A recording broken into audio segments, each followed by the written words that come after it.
Hi everyone, my name is Arwen. I'm here with Suki and Amishi, and we're going to be having a conversation about freedom to read and specifically potential obstacles or oppositions that North Carolina might encounter when implementing a freedom to read policy, and then also some long-term effects and consequences that might stem from this policy that need to be addressed. So Suki's going to kick us off with our first question. So now I'm going to start with the first question. Where do we see opposition for freedom to read? So we see oppositions with movements like Moms for Liberty and other similar organizations. Parents who feel like with freedom to read, their children will hold beliefs that they don't agree with and things like that. What exactly is Moms for Liberty? It's a movement of moms that want to advocate for certain sorts of policies like book bannings and the restriction of LGBTQ content, and maybe this is like one they did in Florida where they banned African American history. Remember that one? Oh, I didn't hear about that. Oh, they banned AP African American history. It was a new AP class, and they said they can't teach that in Florida either. Crazy. That's crazy. Yeah, because it's critical race theory. Oh, of course. So they want to do things like that, and they're opposed to freedom to read because, Yeah. So why are so many people opposed? I think we're, as a society, pretty apprehensive about showing our kids a history of their country that's really imperfect and messy. And we see this with the removal of slavery from textbooks and banning content that talks about racism and discrimination. I think we feel a lot of guilt as a collective, even when it's not warranted, and so we tend to sort of bury anything that brings that shame to the surface.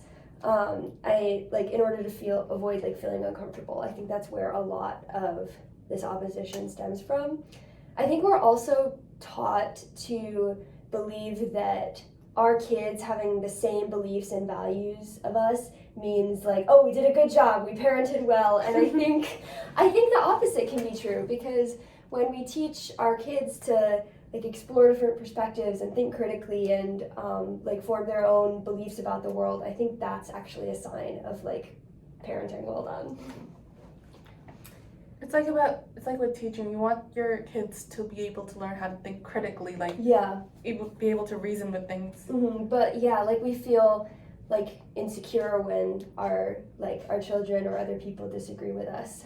So I think we tend to to bury that, and I think we confuse freedom to read and freedom to learn with indoctrination or forced exposure, when in reality it's just putting a book. Yeah, it's it's teaching you about the world. Yeah.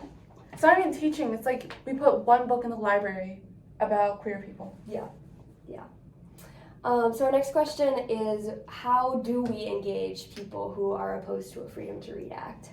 I feel if we really wanted to promote freedom to read, the most cliched methods might be kind of doing and launching an awareness campaign, such as information websites, lectures for those people who are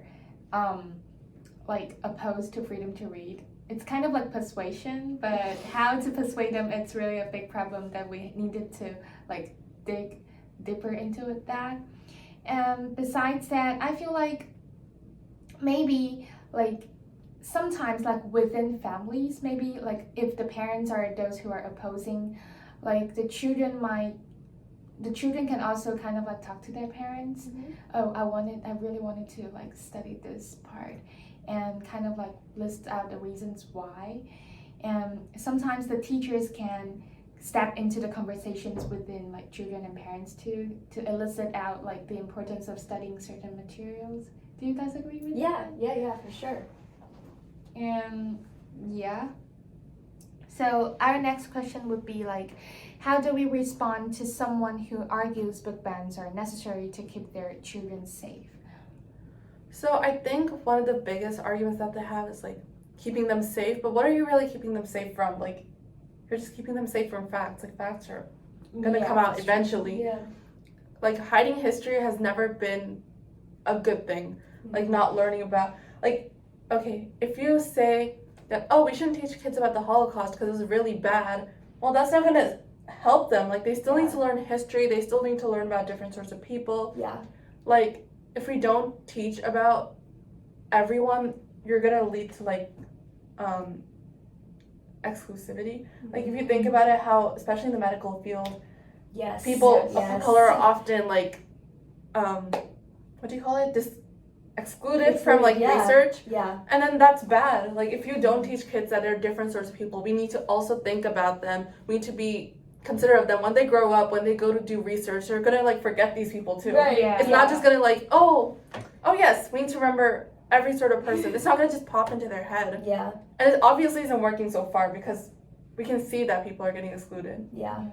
I think there's also like a really bad like double standard with like the types of content that we're banning. Yeah. Yeah, like stories about like a white child like experiencing bullying are like necessary and really important for kids to read and learn about, but like stories about like a black child experiencing bullying or racism are like, whoa, that's extreme, that's crazy, kids can't be learning about that. And it's the same with like queer relationships in books versus like straight relationships. And It's also like the way that a lot of people who are advocating against freedom to read and similar policies are also pro putting like the 10 Commandments in schools. yes, yeah, with religion too, because we're like supposedly freedom to read is indoctrinating your kids, but also on the Yeah. other end, yeah, we advocate for like Christianity to be represented like everywhere in schools, but we believe like just other students like practicing different religions is like indoctrinating, which is crazy. or having a book about people. yeah.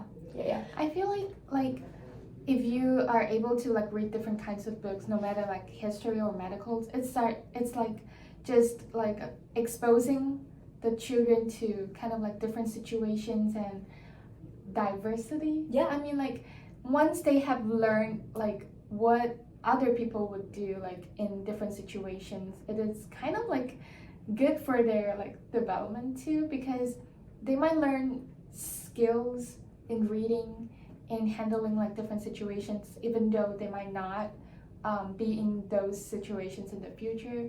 But at least they will have a sense like, oh, what people are normally going to do in these situations to kind of like solve the problems or get themselves out of the adversity or something like that. So I feel like it's not like keeping the children safe, but instead like let them to read, actually kind of like give them the skills to know like how to protect themselves when they're in like different adversities or something like that. Yeah. I think also we're all sort of raised with ideas about like people who are different from us, and we are often raised to see them as dangerous. And I think it stems from prejudice, not from fear. It's a lot. It's also like the way that our political climate right now is so polarized. Yeah. Like, if you're on one side, you're gonna hate the other side. Yeah. It's because the beliefs are also polarized. Yeah. And then because that parents are like the people who support freedom to read, they feel like, oh, these people are dangerous. Yeah. Yeah. We're taught to like fear people who are different than us instead of like trying to understand them. Yes. I feel like, yeah, that's a common occurrence right now. It's because of social media. Like, social media always pushes out the most extreme posts they can. Oh yeah, that's interesting. Because like echo chambers and stuff. Yeah. Yeah. Where are we at? I lost track. I think you're up with the next Oh, yeah. question. Yeah. What should parents who feel uncomfortable with this policy do? So the Illinois Library Association recommends that parents who are maybe uncomfortable with some topics and books that might be provided in libraries, that they just supervise their own child, because all parents' rules are different, and what might be okay for one parent maybe not be okay for another. And so it really just comes down to personal decision, where if parents still want to like have some amount of control over the content that their kids have access to, they can come to the library with them, they can check out books with them, they can read together, like things like that. And if they do something that they don't agree with, they could discuss it with their kid. Exactly, yeah, instead of trying to hide it. I think that's really important.